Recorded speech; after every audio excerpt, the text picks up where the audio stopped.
खबर शिवान से, जहां मैरवा के सेवतापुर पंचायत के धनु सिंह अपने माता का नामांकन कराने पहुंचे थे।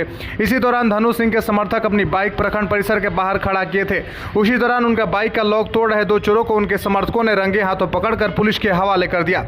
इस दौरान प्रखंड परिसर में लोगों की भीड़ उमड़ पड़ी। इस मामले में पीड़ित धनु सिंह ने थाने में चोरी के खिलाफ आवेदन दिया है। गिरफ्तार चोरों की पहचान नौतन थाना क्षेत्र के गलीमापुर गांव के ओम प्रकाश प्रसाद के पुत्र प्रिंस कुमार प्रसाद और सुरेंद्र चौधरी के पुत्र अभिषेक कुमार के रूप में हुई है। इस संबंध में थाना प्रभारी राकेश कुमार ने बताया कि बाइक चोरी के आवेदन मिला है। पुलिस गिरफ्तार चोरों को जेल भेजने की कार्रवाई में जुटी हुई है।